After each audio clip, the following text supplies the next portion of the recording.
Good job, ladies. I think we all need some water. What do you think? Yes. All Alright, Pia, before you sit down, just give our audience some more information about you, how to find you, all that stuff. All right. So I usually work at the gym, and all these lovely ladies. I used to work at the Y. I used to do a lot of Zumba. I haven't done Zumba in a while. I know, it's called the gym. Real original. It's got wonderful, lovely people there. I teach during the day. I do a bar class. I do Pilates. And I do core and more. Full body exercises with weights. That's the first half of the class. The second half is Pilates yoga based. So, and I do hot yoga if you're ever in Summers at K2 Yoga on Mondays and Friday mornings. Thank you. All right, everyone give Pia another round of applause. I think God really wants us to do Zumba over jogging because as Proverbs 28 verse 1 says, the wicked run when no one is chasing them. All right, so start on. Give us a few more minutes to catch our breath, and then we're going to bring up the next person. All right, thank you. Turn it up, the selector. Yeah.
everyone. I think we're all relaxed, we're hydrated.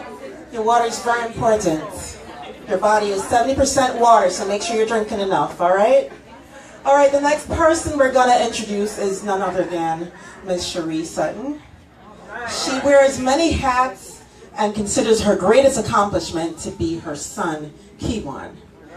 She's employed by a financial services company in Hartford and is also a realtor associated with Haldane Real Estate Agency in Bloomfield. She's passionate about serving her community and believes her life should be of service to someone other than herself. She's the founder and producer of the She Is Me Project, a platform for girls and women to stretch beyond their comfort zone. She's also a writer and made her acting debut in 2017. And she also completed 3 stage plays to date. Her personal story is one of determination, reinvention, and strength. So everyone, please, I want you to give a warm welcome to Ms. Cherie Sutton.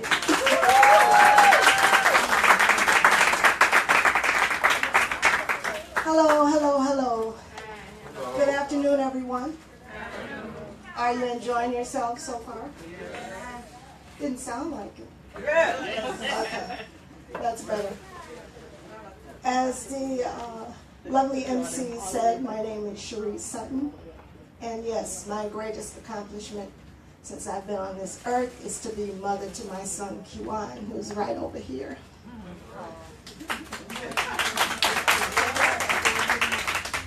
Nothing else I've done matches up to that responsibility that God gave me. My time with you probably won't be that fascinating, exciting, but I'm hoping that you will get something from what I have to say to you today. I'm going to talk about us as women, but I'm also going to share a personal story of mine. I have a lot of them, but I chose one today that speaks to the strength of a woman for me, because it took all the strength I had to do what I did. But first, I'll tell you a little bit about myself and why I decided to participate with Camille today. Could we just give her a round of applause for putting this together?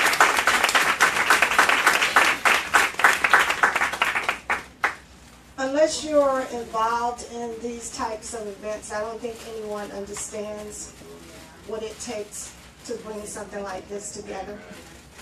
So, Camille, I commend you for doing what you did. Thank you for your support. There were a lot of other places you could have been this afternoon. There were a lot of other ways that you could have spent your money. But you decided to support her, and for that, I applaud you.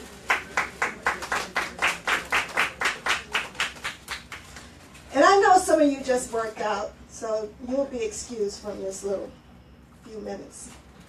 But those of you that didn't work out, first, let me just say this. I'm the type of person, I like to keep the audience involved.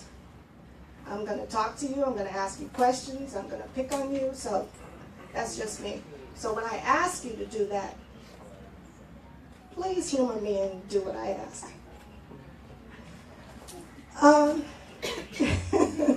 Those of you that didn't get up, now's your chance to get up. This is a song that I keep in rotation in my car because it puts me in a happy spirit and a great frame of mind in the morning when I'm on my way to work or wherever I'm going when I'm in my car. Mr. DJ, get up. Those of you that didn't exercise, it's your turn now. Come on. You're not going to tell your mother no. It might seem crazy what I'm about to say. Come on, get up. You can take away.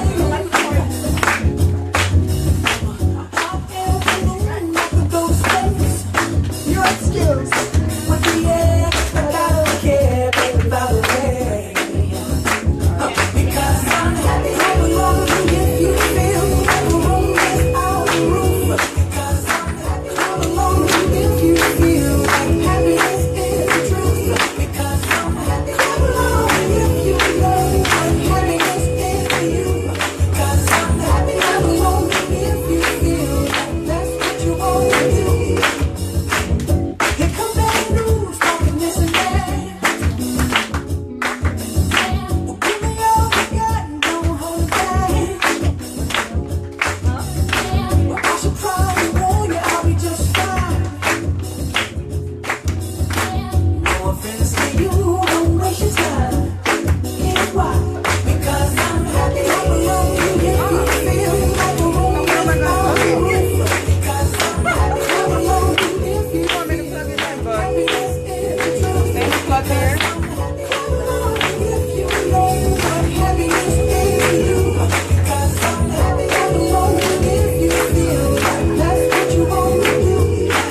and get up and work out. Because it's tough to sit and listen to someone talk, especially someone like me. Because I'm going to warn you, I get a little bit long-winded. My kids can tell you that. But I'll see them go like this at some point. But it's all good. In my work life, I'm a senior analyst for a Fortune 500 company, financial services company. For those of you that might say, well, what is that role? Let's just say I keep my company out of trouble with the SEC, the Securities and Exchange Commission. And since I believe in self-employment, I always have, because my grandparents basically drilled it in my brain, myself and my brother, when we were kids growing up in rural North Carolina. Self-employment is the best employment. Yep. Amen. And I still feel that way. Amen. So I'm a realtor. I have to have something that I can control myself without someone else telling me when to go to work and how much I'm going to make. So that's just my spiel on self-employment. Now, those are the things that I do to make a living. But I really want to tell you about the things I do that I'm passionate about, things that I believe in, things that keep me up in the morning, things that get me up in the morning. Because work, after a while, after you've been on a job for so long, it's like, yeah. But when there's something that you really love and something that you feel benefits someone other than yourself, you don't have a problem doing that. You can spend all kinds of hours and not complain, because that's, I call it your baby. So the She Is Me project is that, my baby. I developed the project from a dream that I had kept in my head for quite a few years, until my son grew up, became a man, and we kind of switched roles. Instead of me telling him what to do, now he tells me what to do. That's not true. Yeah, it is. And he started in my ear, Ma, you need to do you. And at the time, I was doing a lot of volunteer work. Because as the young lady said, I do believe in serving my community. So I was volunteering with a couple of charitable organizations. And I guess he saw something I didn't see, that they weren't really appreciating my time, my effort, and my money. So he's like, Ma, it's time for you to do you. And I listened to that. So I started to put things in place to bring the dream to fruition. 2014, the dream came to fruition at the Charter Oak Cultural Center, downtown Hartford. Many of you in this room were there, and I thank you for still hanging in there with me. It's been almost 5 years, and we're still doing it. At first, it was going to be a one-woman project, one-woman show. But with some introspection, I decided, maybe not, because what I wanted to achieve, yeah, my stories would do it, but I wanted to be able to share the perspectives and experiences of other women. Because growing up down south and then coming to the north was like a whole culture shock for me. And I started to see at a young age how we women can be so mean to each other. We're mean-spirited to each other. And I kept watching that, and as I grew into womanhood, I was like, this is crazy, and this has got to stop. So lucky me, I have friends from all backgrounds and all cultures, and I'm thankful for that. So I wanted to start putting a mirror in front of us and say, do you really want to be like that? Do you really want to treat your sister like that? And when I say sister, I'm talking about another female. I don't care what you look like. I don't care what you speak. I don't care what color you are, anything. Women, we've always had a hard time. There were times when we didn't have any value. We weren't respected. Some of us didn't even respect ourselves. And I felt like it was time for that to stop. The only way it's going to stop is if we start paying attention and looking at ourselves in the mirror. So I used my project as that mirror. So I pulled together some friends, they didn't know what they were getting into, but they're my friends, and when I ask them to do something, they do it. And I asked them to go home and write a monologue. And they're like, no, I can't do it. I'm like, yeah, you can. And before I go any further, this is why Camille asked me to speak to you. Because she wanted me to impress upon you that you have strength within yourself that you may not know you have. You have talents within yourself that you may not know you have. Just like my friends told me they couldn't do this. Well, guess what? They did it. Each one of them wrote a monologue, and we got back together about a month after I had asked them to go home and write, and I kid you not, hand to God, kid you not, every monologue was exactly what I had expected and hoped for without even telling them.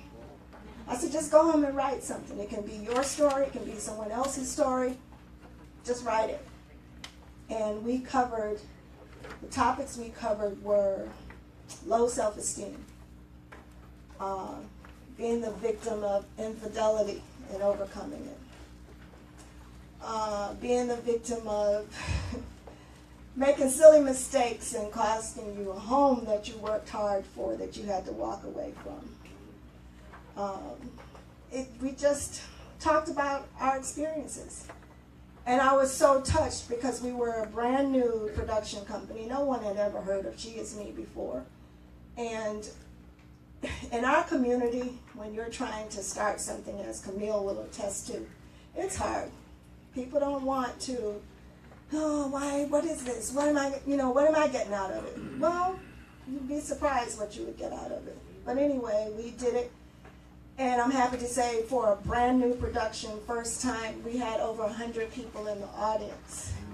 And they gave us a standing ovation when we were done. So that tells me something was right that we said. And I had lots of people come up to us after and say, you got to keep doing this. You just told my story. You know, some people with tears in their eyes, because some of the monologues were very moving and people could relate to it. I even got emails from folks weeks after saying, please let me know when the next one. So that's our history, the She Is Me project. And a shameless plug, I got some stuff over here for sale, some t-shirts. So feel free to stop by and see us before you leave. Now, I write, and I've been writing since I was a little girl, because you can't always tell everybody everything. It took me a long time to learn that lesson, but I learned it. Because everybody that smiles at you does not have your best interest at heart. So I learned to write about it and talk to God. That's what I do. Not in that order. I talk to God, then I write. Sometimes I talk to God while I'm writing. But I write. And writing has been my therapy. It's been my best friend. It's helped me to encourage and motivate other people, which I really didn't think I could do until I started this project. So writing has done a great deal for me, so I'm here to encourage ladies. Try it. You never know what might come of it. And your story, you might think is boring and dull and whatever, but guess what? It can benefit someone else. It can encourage someone else. So that's why I'm here today, to talk about writing. And I can't really tell you when to do it or how to do it. That's going to be up to you. But to get back to the story that I'm going to share, it's something that I wrote. It was my first monologue that I did when we did the first project back in May of 2014. And it's a personal story. And I don't know, I'm just hoping that you get something from it. And also you can see how I write. I say I write very honestly, because whatever happens, I just write about it. And to put yourself out there sometimes is not easy, but I always keep in my mind, I'm not the only one that went through this. Some other woman in that audience has gone through something like this. So if she's feeling like she's all alone, I'm here to let her know she's not. because I've been through it too. So I'm just going to jump right into my piece, and I'm just saying. In the words of my hero, Sojourner Truth, ain't I a woman? Just because I try to be self-sufficient in every corner of my life, because I don't call Mr. Man every time I need something done, you think there's no way I can be all woman. When I want it done, whatever it may be, I want it done now. Not next month, not next week, and not even tomorrow. And by the way, I want it done right. I'm just saying. No, hold on. I see you men giving me the side eye. This is not about bashing you guys this afternoon. It's not. It's not a Mr. Man speech. That is a yes, I am a woman, and yes, I can do it speech. I like to think I can do whatever my mind and my heart tell me I can do. My grandparents said I could do whatever I wanted to do as long as I made up my mind. And if they said it, then it must be gospel. Sure, there are things I won't even attempt or try because I know my limits. Well, most of the time. Did I tell you? I do have a bit of an issue with two simple little character flaws. They're called ego and stubborn. Yeah, just a little bit, right, Kiwan? They do get me in trouble from time to time. Am I domestic? Yeah. And for those of you that are looking at me like, what's she talking about, domestic? Domestic is the type of woman that takes care of her home. Washes, cooks, cleans, iron. Yeah, I still iron. That's a domestic woman. So yeah, I'm that too. And before you go off in the wrong direction with that, I can take care of my home. And I'm like the epitome of a Southern belle, basically. But I learned to throw down in the kitchen from a very young age. I scrubbed and polished floors on my hands and knees. Yeah, back in the day, there's no mops and vacuums and all that. A floor like this is what my grandmother had, and she wanted it shiny all the time. So guess what? You see these scars on my knees right now? That's where they came from. That was my upbringing. She was the type of woman that the house had to be spotless all the time. For herself, she didn't work. She's what you would call in today's world a kept woman. My grandfather worked. She stayed home, took care of the house, took care of us. And that was it. She looked like a ragamuffin Monday through Saturday. But come Sunday morning, you see those suits hanging back there? That's what she had on. Hat cocked to the side, purse, shoes, matching gloves, the whole bit. And in the wintertime, don't mess with the mink stole. I don't know what it was with that thing, animal hanging around your neck, but that gave her status at church. She was one of the mothers of the church, so she had to go to church every Sunday looking correct. And that's who I grew up with, and it's in me to this day. So there was some good that came out of it.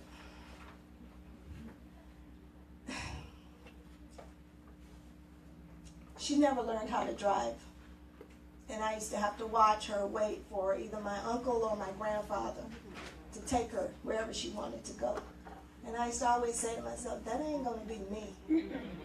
And for those of you that know me, know I don't have a problem with 4 wheels and an engine. I learned how to drive on a tractor. Believe it or not, yes, that was my first mode of transportation. My brother and I used to get my grandfather's tractors when he was gone, and we'd race down the road. People in the neighborhood were used to us, because they would call us those crazy Sutton kids. We would see someone coming, and we would block the highway. That's how silly we were. Because my grandfather was well known, and he was a Mason, so a lot of people were afraid of him. So we basically got to do what we wanted to do. If we wanted to let you pass, we'd pull over. If we didn't, then so be it. But that was my childhood. And back then, I don't know, I was a tomboy. Bib overalls, sneakers, hair in an afro or braids. That was me. You could not get me in a dress until Sunday morning, because my grandmother would threaten to beat me unless I put it on. And when she did my hair, I was miserable because it was 5 plaits. They weren't called cornrows back then. 5 plaits, 1 in the front, 1 on each side, and 3 down the back. I'll never forget it till this day, because it was torture. And every one of those plaits had a ribbon on it. Now you imagine a tomboy climbing trees and all this stuff, and then Sunday morning I got all this crap on me. Lace on my underwear, lace on my socks, lace everywhere. And I hated it. But that was Grandma. I was going to church, I was her granddaughter, and I was going to look presentable, as they would say. So are you getting this story? Let me know if I'm boring you. But watching my grandmother was a lesson, because she was totally dependent on my grandfather. Not to say he wasn't a good man, because he was. She wore the best clothes, had the best furniture, one of the first houses to have a TV, console TV, that sat in a cabinet. I know y'all seen those. Some of y'all might be too young, but yeah. And it was my job to keep that box polished. For what? But yeah, in exchange for that luxury life, she took care of him. That food better be on the table when he walked in the door. And as a girl, I guess that just had an impression on me, because I promised myself, I love Grandma to death, but ain't no way, excuse me, Pastor, ain't no way in hell I'm going to be doing that when I get grown. No man going to tell me what to do. So I was always taught to be the best at whatever I tried to be. So the next phrase goes like this: do you see me in my struggle to be the best I can be, trying to make the most of the life God gave me? Or do you misunderstand my drive and put your label on me? Hustler, Miss All About Her. Just a couple of the comments I've heard. Some of you will even question this project, the She Is Me project. But it's all good. I learned that lesson too. Just be comfortable in doing me. I'm just saying.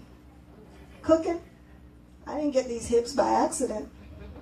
The phrase, bring home the bacon and fry it up in a pan, was created with women like me in mind.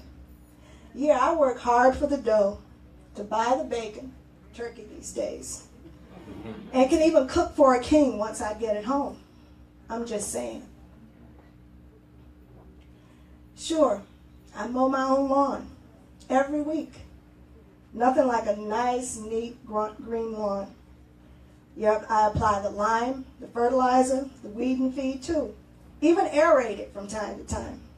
How many of you know what aerate is? Okay, I got some women doing what I do. For those of you that don't know, aerate is you put these spikes on the bottom of your shoe. Look at this man back here frowning like, you don't know what aerate is? Come on now. Just kidding. You put these spikes on the bottom of your shoes and you walk around your lawn and it breaks up the soil so that the fertilizer and everything can get to your grass. So instead of paying, True Care Lawn Services, whoever, instead of paying them $89, get yourself a pair of aerators and aerate that lawn yourself. Oh boy. I love to get things to grow. I got that from my grandmother. So every year you'll see me in my yard planting flowers, praying that they come up. It's just a habit. When she used to make me take care of her flower beds, I used to cry. I hated it. But now look what I do. I can't wait for spring to start planting. I have taken to hire someone route, but that got old quick. Really, I just paid you, excuse me again, Pastor, I just paid you to do a half-assed job. And while you're taking my cash with one hand You're asking me when I'm going to invite you to dinner? In my mind, the answer is never, never. I mean, really, if you don't do a good job when you're paid to, what makes you think you could ever put your feet under my table? I'm just saying. I know you men don't like that kind of talk. While I'm on the subject of home, I am reminded of a painful experience. You see, I have made my share of mistakes along my journey called life. Mama's sitting over here because she knows where I'm going. There is one that is still difficult to talk about, but here goes. I lived with a Mr. Man, and he thought I loved my first home so much that there was no way I could ever leave it. Wrong. I did leave it, even though I had spent over a year of my life working on it, digging up layers of linoleum on my knees all hours of the night. Yeah, me. And this wasn't no long time ago. This was like maybe 12 years ago. Stuff that my grandmother would say was a man's job. Sanding and staining all the doors, crown molding, and painting it. I have this thing for wood and older homes, so I kept it in its original state, upgrading just the bathrooms and the kitchen. When I finished, the crown molding and all the other wood looked like new. I was so proud of the work I had done. I dug up tree roots just because I was determined to have a nice lawn. As I said before, I seeded, fertilized, you name it. I did it.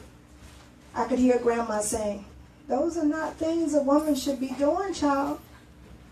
Yep, even though she left me in 1992, we still talk to this day. I won't tell you that leaving it didn't hurt. The pain was almost unbearable because I had put so much of me in that house, every corner and every crevice. I loved it, but I still left it. I love my freedom and peace of mind too much to consider jail, if you know what I mean. I have tolerance for a lot of things, but disrespect is not one of them.